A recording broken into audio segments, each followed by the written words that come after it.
Welcome back. You're looking live at Victoria Harbor and the gorgeous skyline here in Hong Kong. Just 5 minutes to midnight now. We want to welcome you back to CNN's special coverage of New Year's Eve Live. I'm Kristie Lu Stout in Hong Kong.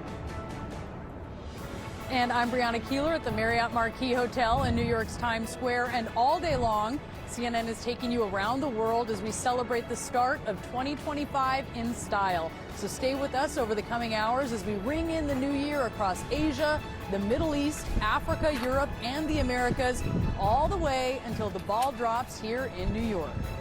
Now, Brianna, in just moments, Hong Kong, as well as mainland China, Taiwan, Singapore, all hit midnight, and we are counting down the minutes right now. In fact, we are less than 3 minutes away from midnight. Behind me, you see Victoria Harbor.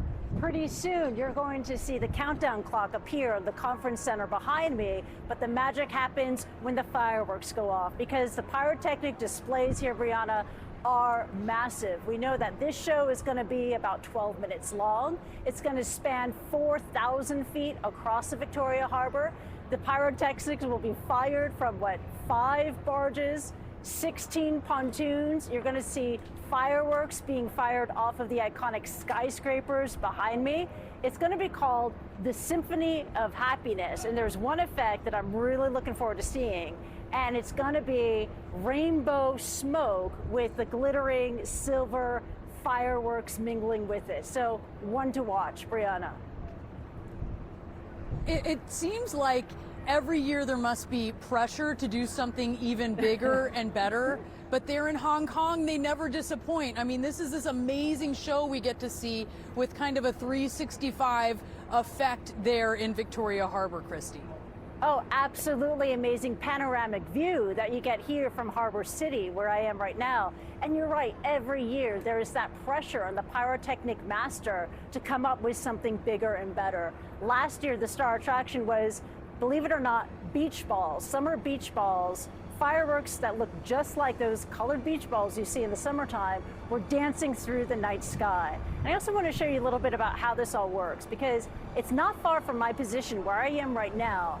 At the Cultural Center, that's where Mission Control is. And so what they've done is they've designed the pyrotechnic show to go with music. And it all starts with the composition, it starts with the score, they lay out the time code and piece of software, then they compose which fireworks, what types of colors, what type of effects happen when. They lay out the time code, and from that Mission Control there, they send the time code to the barges, the pontoons, to the tops of the skyscrapers, what have you, and then the big show is going to happen. We're now less than 20 seconds away, Brianna, and we're going to be counting down in just a moment. I'm hoping the crowds here are going to play along. There's some 10,000 people who are here along Kowloon on this side. Here we go, let's count down. 8, 7, 6, 5, 4, 3, 2, 1.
beautiful fireworks over Victoria Harbor, lighting up the sky there.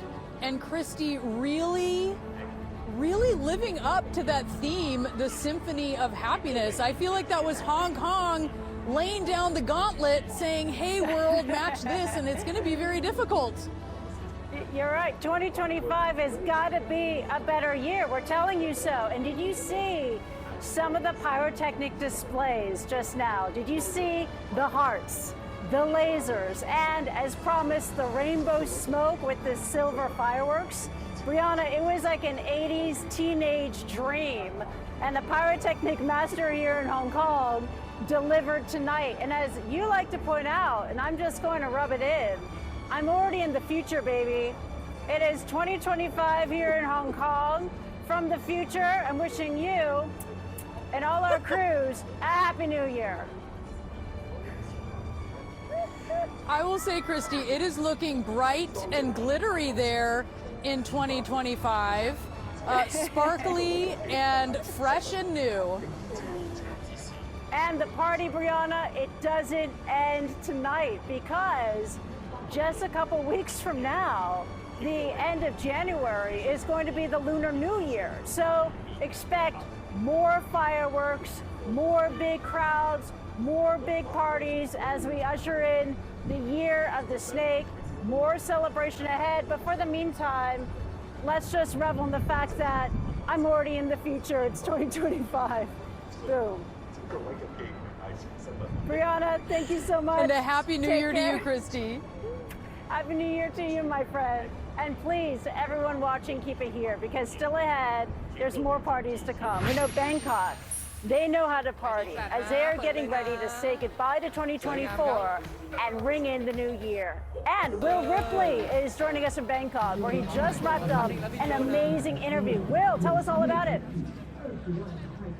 That's right, Kristie. Just minutes before taking the stage here at Icon Siam, global superstar Lisa sat down with CNN. We're going to show you the whole clip next.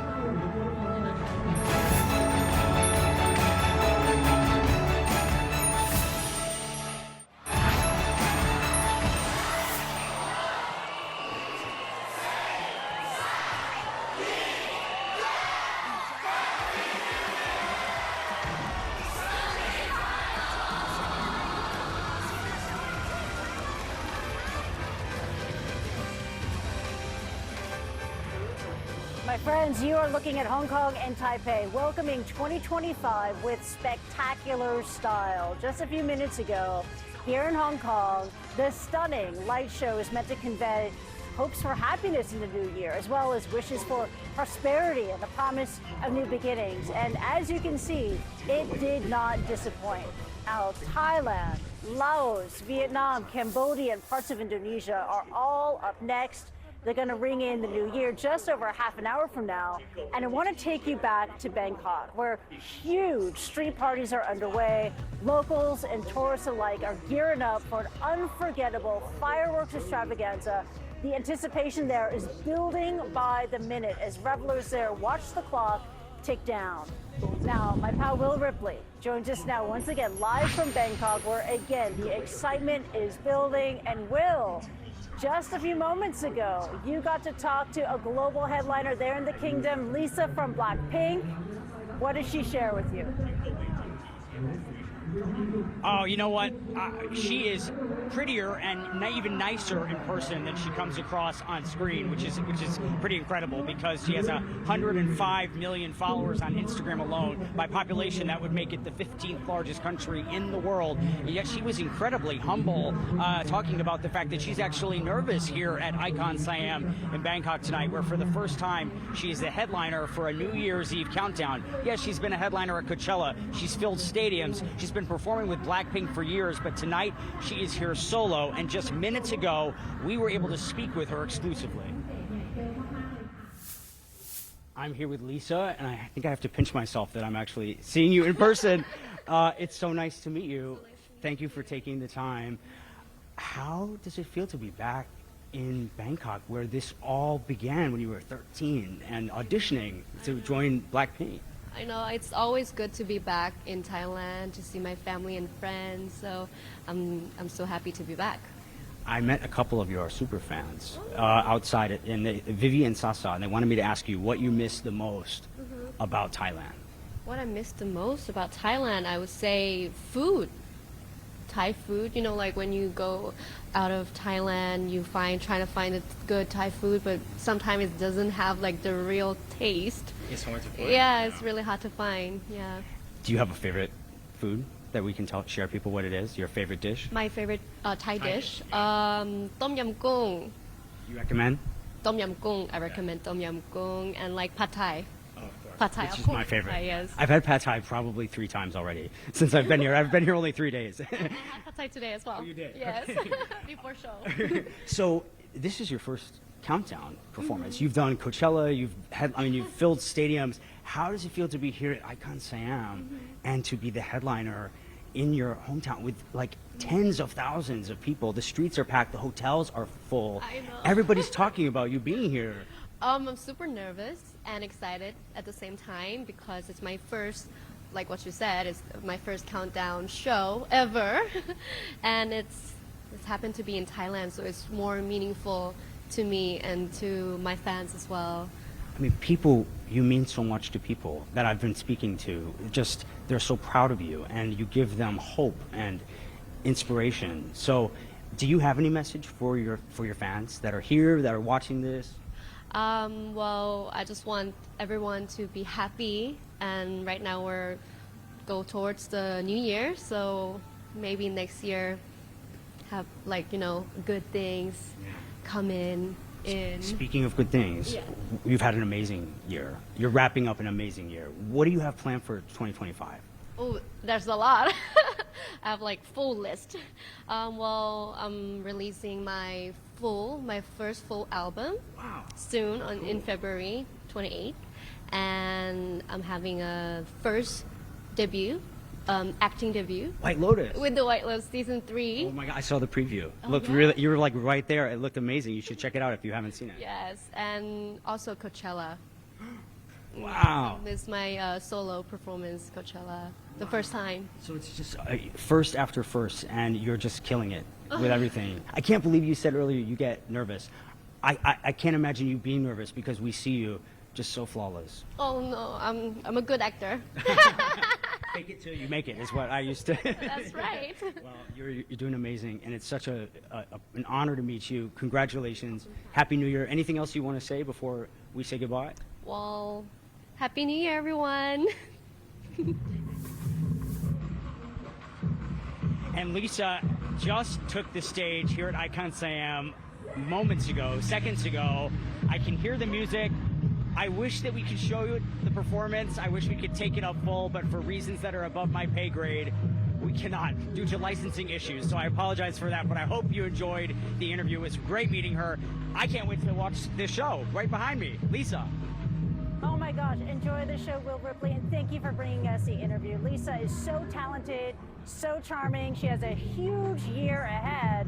She's got Coachella, she's got a new album, her acting debut on HBO. Will, thank you so much, and if you can, go and join the party. We'll talk again soon, all right? Will Ripley joining us live from Bangkok. Thanks, now, Kristie. To the most famous New Year's celebration in the United States, Times Square, packed with folks just waiting for that iconic crystal ball to drop and usher in 2025. We're going to check in on those preparations after this quick break. Hi, I'm Sting, and my wish for 2025 is peace and love.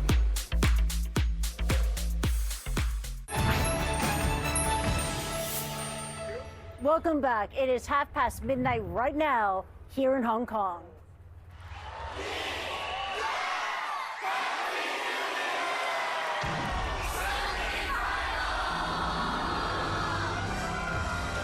We've been bringing in the start of 2025 for the last half hour or so with that dazzling fireworks and laser display over Victoria Harbor. And meanwhile, in Taipei, fireworks were shot off the top of Taiwan's tallest high-rise to celebrate the new year.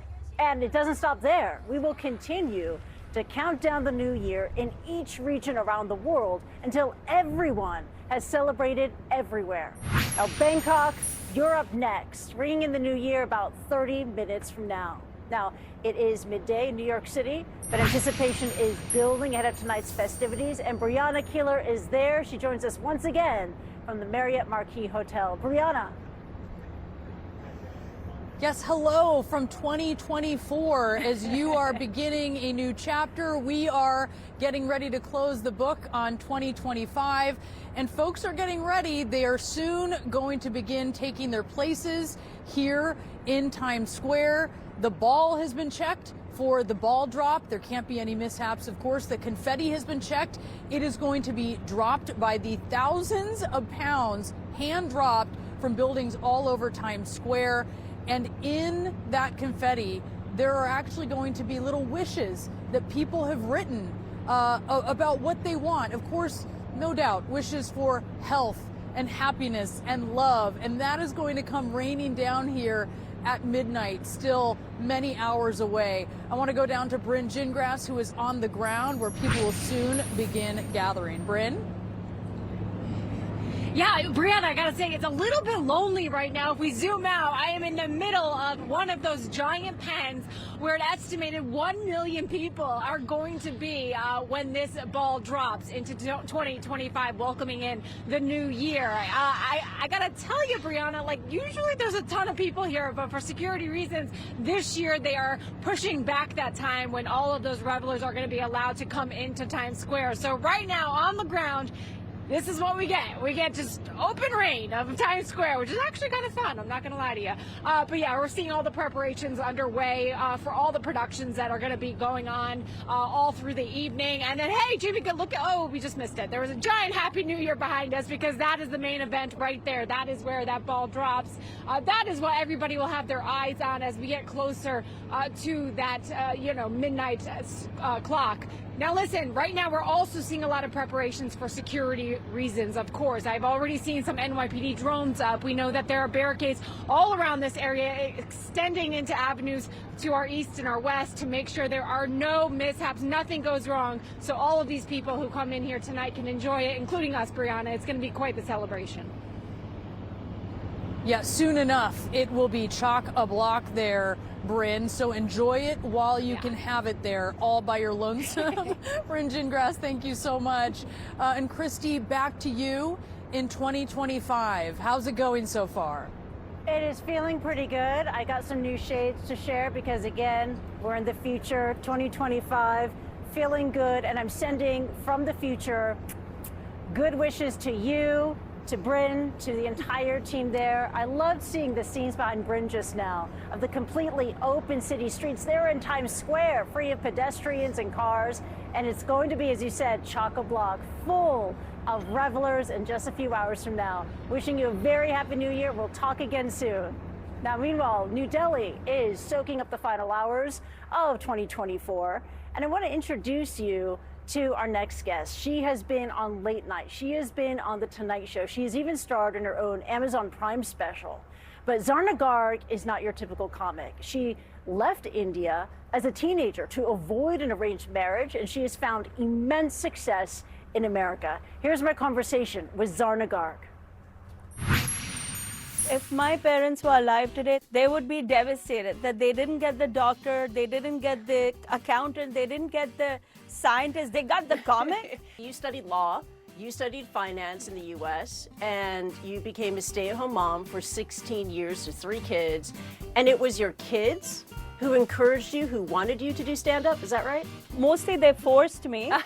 So I am licensed to practice law in New York, but I try to forget it. At one time, all my clients were in jail.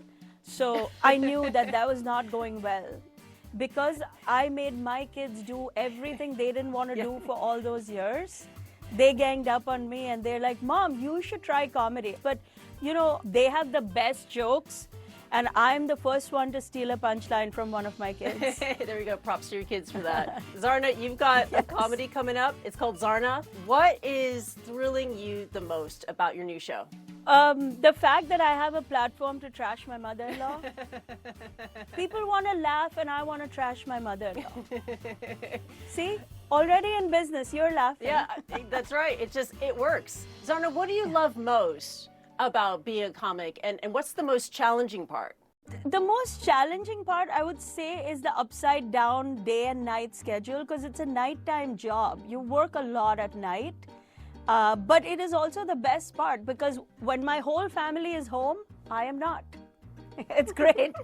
My husband, for the first time in 25 years, has to be the hands-on parent and deal with dinner time and all of that. Thank you for hanging out with us here at CNN. Can we just hold on for 1 minute? Thank you to my mother-in-law, but my big New Year's resolution is to find a way to put her on the no-fly list. If you're watching, get in touch with my team right now. We will work out a deal. Get her on that list and I will come and do a show for you. Whatever you want, you get it from me. You heard it here on CNN. Zarna Garg's message to the world. Zarna, thank you so much and take care. Thank you. Thank you so much. Namaste. She had me in stitches. Zarna Garg there. She is such good fun. Now, Bangkok is less than 30 minutes away from 2025, and we'll be following festivities on the ground as it rings in the new year. Plus, Islamabad prepares to ring in 2025. We'll be speaking to Pakistani TV and movie star Usman Mukhtar about his reflections from the past year and what lies ahead next for him. Hello, we are Abang and Happy New Year!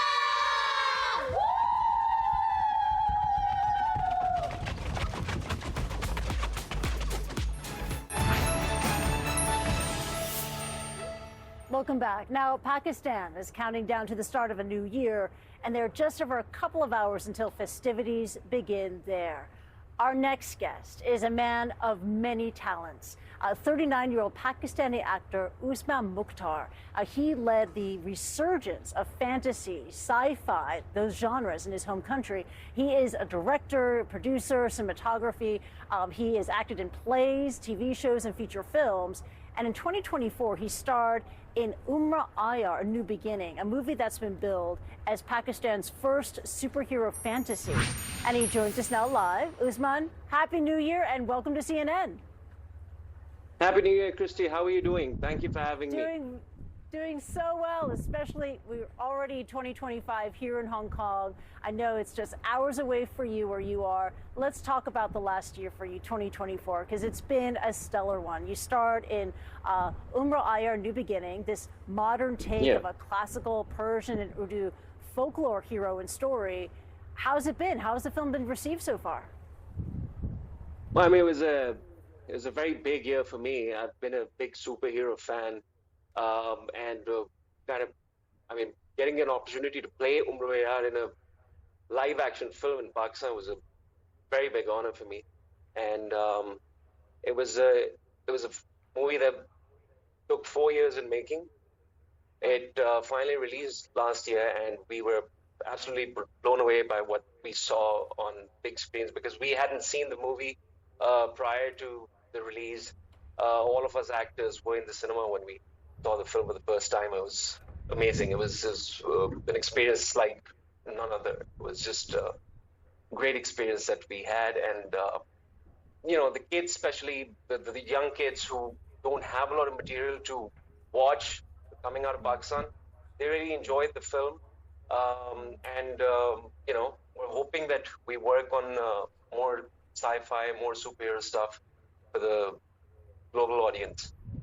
Yeah, and that's the question I wanted to ask next. I mean, the movie had such a huge domestic reception. Do you think there's a strong global market for A New Beginning and other stories, especially, sci-fi fantasy, based on South Asian culture and folklore? No, absolutely. I think we have a lot of material. We have a lot of literature in Pakistan that we could turn into films and comic books. I think the audience really wants to watch something different coming out of Pakistan. Yeah.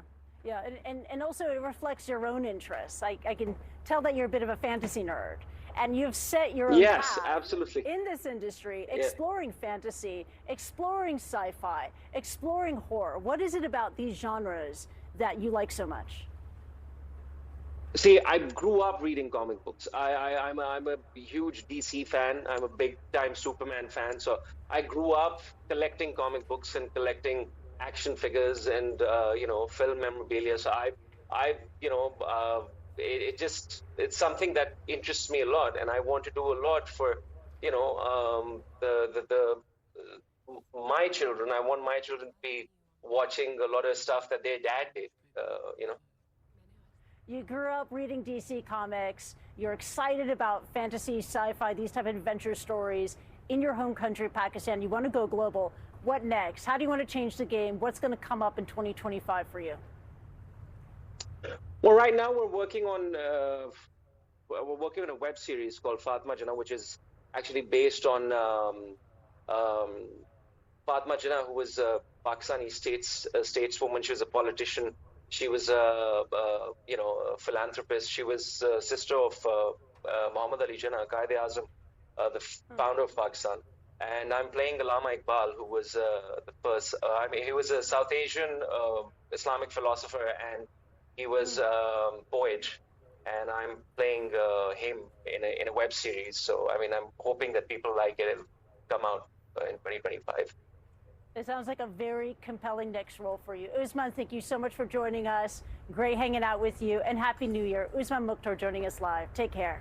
Now, it is already 2025 in many parts of the world, including the Philippines. The country is ringing in the first hour of a brand new year. And our next guest, he won this historic double gold at the Paris Games for gymnastics, the first for any Filipino athlete.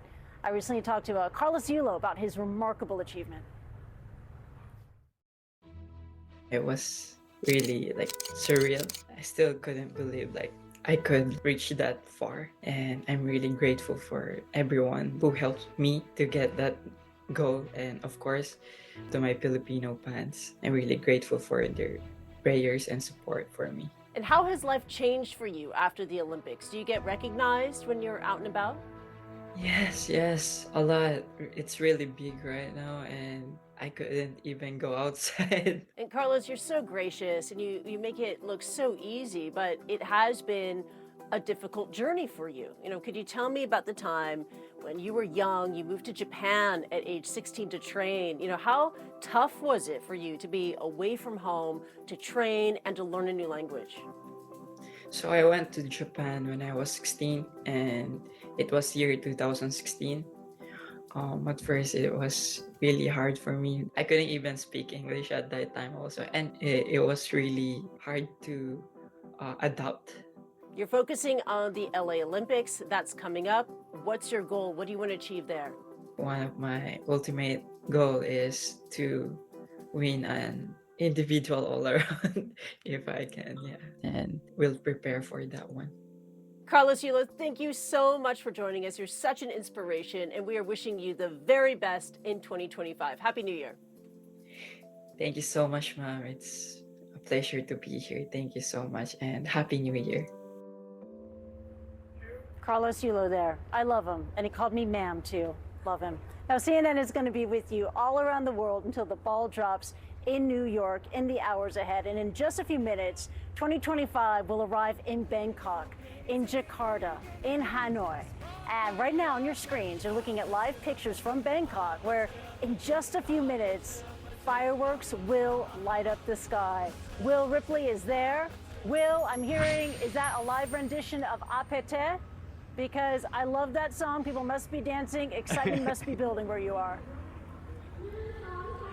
To be honest with you, Kristie, it's so loud here, I have to have my earpiece in both ears, so I have no idea what's happening with the audio. I just hear kind of like crowd noise because that's the mood here. It's literally we're packed in here. Maybe organizers were saying 70,000 people, and I'll tell you what. Icon Siam is a fun place to ring in the new year. I was last year at another fabulous place, and we were on the rooftop overlooking the Temple of Dawn, about a mile down the Chao Phraya River here. But when you walk around this mall, it's a shopping mall, but it's much more than that. They have a natural food market where they bring in local vendors from all over Thailand. There's a vendor there, Kristie, that's selling roasted baby crocodile that apparently is delicious. I haven't tried it yet. If I'm brave enough, I'm going to check that out tomorrow. There's so much food to eat, and I've already had pad thai probably 3 times, but I need to venture out and try to expand my culinary repertoire because there's a lot to offer. No, you do not need to expand into baby crocodile. I mean, that is not just requiring bravery, but it's sadism as well. It's a baby. My gosh. And is it served on a stick? I don't want to see that. I don't want to visualize that right now. You're probably right. Will. You're probably right. But I'm just don't shoot the messenger, Kristie. I was told that this is one of the most delicious dishes available, but there's plenty of other options as well. A surprisingly delicious sushi. Yeah, I mean, not that I want to go on a food tangent here, but I'm getting a little bit hungry. Yeah, I should not judge. Thai food in general is fantastic. Yeah, even baby crocodile. Have an open mind. Will Ripley in Bangkok, thank you so much. We're going to check in with you very, very soon. I'm Kristie Lu Stout, and you've been watching New Year's Eve Live right here on CNN. The global countdown of 2025 continues with Brianna, Keilar, and me after this short break. Keep it here.